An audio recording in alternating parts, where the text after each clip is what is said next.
اس دنیا کے اندر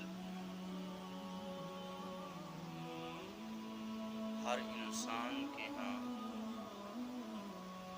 خوش قسمتی کے معیار مختلف ہیں۔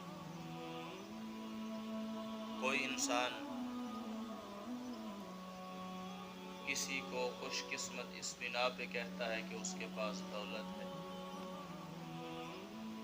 کوئی انسان کسی کو خوش قسمت اس وجہ سے کہتا ہے کہ اس کے پاس گھر ہے، کوئی خود کو خوش قسمت اس وجہ سے کہتا ہے کہ اس کا کاروبار اعلیٰ ہے، کوئی خود کو اس دنیا میں خوش قسمت اس لیے کہتا ہے کہ اس کا کاروبار اچھا ہے۔ تو جتنے منہ اتنی باتیں، جتنے منہ اتنی باتیں کہ ہر انسان کے ہاں اس کی خوش قسمتی کا معیار مختلف ہے، اس کے نزدیک کامیابی کا معیار مختلف ہے۔ تو ہمیں چاہیے کہ ہم یہ دیکھیں کہ سب سے بڑا خوش قسمت کون ہے دین اسلام کے اندر، سب سے بڑا خوش قسمت کون ہے قرآن کے اندر، سب سے بڑا خوش قسمت کون ہے حدیث مبارکہ کے اندر۔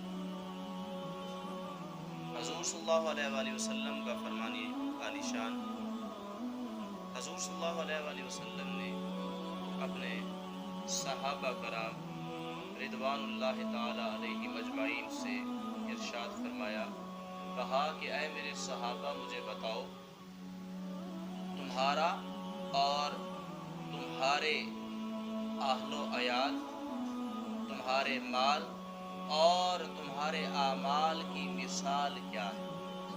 حضور نے صحابہ سے کیا پوچھا؟ تمہارے اور تمہارے اہل و عیال، تمہارے مال اور تمہارے اعمال کی مثال کیا ہے؟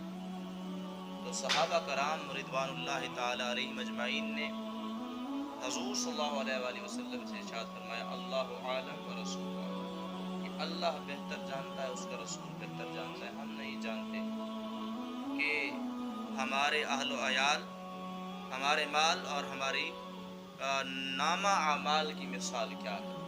تو کملی والے محمد مصطفیٰ صلی اللہ علیہ وآلہ وسلم نے ارشاد فرمایا کہ حضور نے کہا کہ تمہارے اور تمہارے اہل و عیال، تمہارے مال اور تمہارے اعمال کی مثال اس شخص کی طرح ہے جس کی موت کا وقت قریب ہے، جس کا موت کا وقت قریب ہے اور اس کے 3 بھائی ہیں، اس کے 3 بھائی ہیں اور اس کا وقت جو ہے آخر وہ قریب ہے۔ تو جب اس کی موت کا وقت قریب آتا ہے تو ان 3 بھائیوں میں سے ایک بھائی کو بلاتا ہے اور اس سے پوچھتا ہے کہ تو میری حالت کو دیکھ رہا ہے، میری اس کنڈیشن کو دیکھ رہا ہے؟ تو وہ بھائی کہتا ہے ہاں میں دیکھ رہا ہوں۔ تو آگے سے وہ شخص کہتا ہے کہ اس حالت میں تو میرے ساتھ کیسا سلوک کرے گا، اس حالت میں تو میرے ساتھ کیسا سلوک کرے گا، بھائی اس کو کہہ رہا ہے۔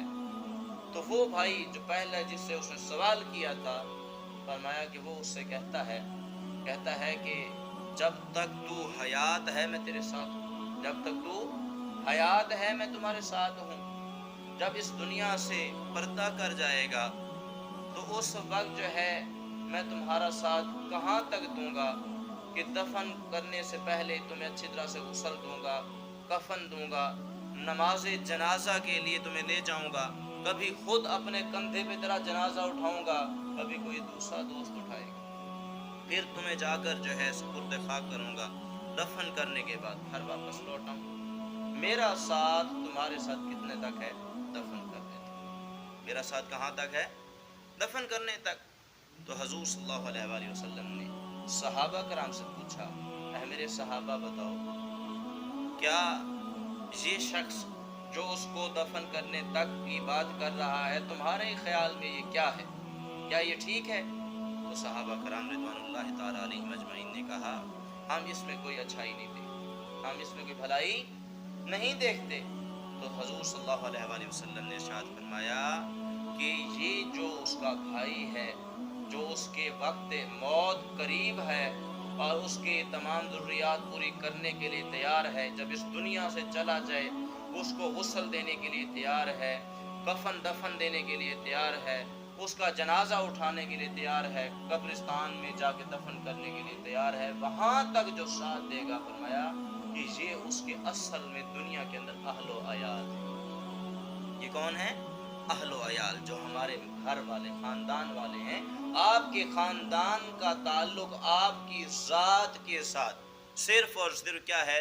قبرستان تک چھوڑا نہیں. بس یہ رشتہ داری ختم, یہ خاندان ختم.